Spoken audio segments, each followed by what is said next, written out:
प्रणति गांव के अपने घर को किराए पर देकर बेटे के बुलाने पर उसके घर पहुंची। यहां आकर उसे अच्छा लग रहा था। बेटा बहू दोनों नौकरी पर चले जाते थे। अपने बच्चों को अपने हाथ से खाना बनाकर खिलाना उसे अच्छा लगता था, इसीलिए वह बहू से कोई काम नहीं करवाती थी। वैसे भी सिर्फ खाना बनाने का काम ही करना पड़ता था, बाकी सारे काम करने के लिए बाई आती थी।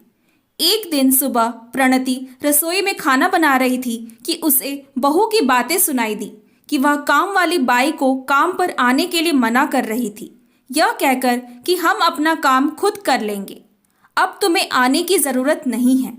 प्रणति ने भी सोचा बहू को अपना काम खुद करना पसंद है।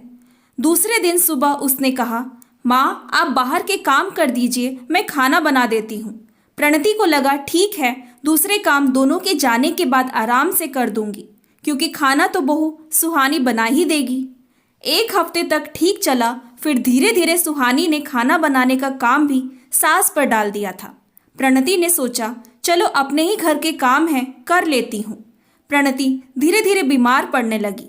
सुहानी और सुंदर ने कहा कि आप गांव के घर में आराम कीजिए, वहाँ के वातावरण में आप जल्दी ठीक हो जाओगे। ऐसा कहते हुए उसे गांव भेज दिया था। प्रणति को समझ आ गया था कि उसके आते ही सुहानी ने काम वाली को क्यों हटा दिया था, और अब वह आए दिन बीमार पड़ रही है तो उसे ही काम करना पड़ रहा है, इसीलिए गांव भेज दिया है। प्रणति के यहाँ आने के बाद एक दिन उसने देखा दोनों पति पत्नी उसके दरवाजे के पास हाथ जोड़कर खड़े हुए हैं और विनती करने लगे कि अब हमें अपनी गलती का एहसास हो गया है, चलिए ना, सुहानी माँ बनने वाली है, हमें आपके साथ की ज़रूरत है। कहते हैं ना कि असल से सूद प्यारा होता है, इसीलिए बहू के माँ बनने की बात ने उसकी पिछली बातों को भुला दिया और वह उनके साथ चली गई। उनके घर एक बहुत खूबसूरत बच्चे ने जन्म लिया था।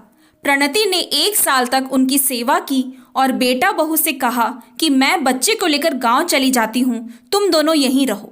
वे लोग मान गए। वह गांव आकर उसकी पूरी तरह से देखभाल करने लगी।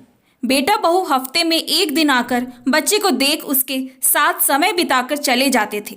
उसे माँ पापा बुलवाने की कोशिश करते थे, वह सिर्फ दादी कहता था। सुहानी ने एक बार बच्चे को माँ कहकर ना बुलाने पर एक चपत भी लगा दी थी। प्रणति के मना करने पर उसके साथ लड़ने लगी कि आप हमारे बच्चे को हमसे छीन रही हैं, अब मैं अपने बच्चे को आपके पास छोड़कर नहीं जाऊंगी। वैसे भी अब उसे स्कूल में भर्ती कराना है। प्रणति को बहुत गुस्सा आया। उसने कहा ठीक है, 5 लाख यहाँ रखो और अपने बच्चे को ले जाओ। उन्हें समझ में नहीं आ रहा था कि यह कैसी जिद है। सुंदर ने कहा, यह क्या है माँ, क्या कह रही हो? प्रणति, देखो सुंदर, तुम्हारे बेटे को मैंने 3 साल पाला है, उसके लिए तुम दोनों ने मुझे 1 पैसा भी नहीं दिया। सोचा भी नहीं था कि माँ बच्चे को कैसे पालेगी।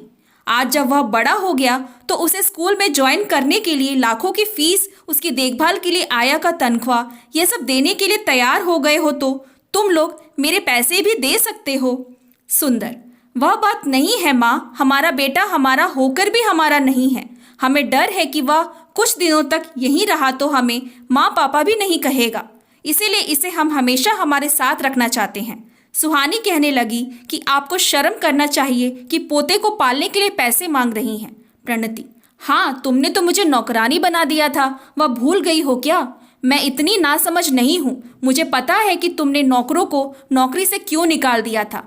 आज भी बेटे को ले जाने की बात कर रहे हो, पर तुम दोनों में से किसी ने के भी मुंह से नहीं निकला कि माँ आप अकेले कैसे रहोगे, हमारे साथ चलो। सुहानी चुप हो गई। प्रणति को लगा कि वे लोग जरूर बुलाएंगे, लेकिन वे बच्चे को बिना माँ को पैसे दिए लेकर चले गए। माँ को मालूम हो गया था कि उन्हें उसकी ज़रूरत नहीं है। दूसरे दिन सुबह पोते की आवाज़ सुनाई दी थी कि दादी आप कहाँ हैं? उनकी आंखें भर आई थी। उन्हें लगा कि उनके मन का वहम है, परंतु वह वहम नहीं था। बेटा पोते को लेकर आया और उनके पैर पर गिरकर कहने लगा था कि माँ हमें माफ़ कर दो, हमारे साथ चलो।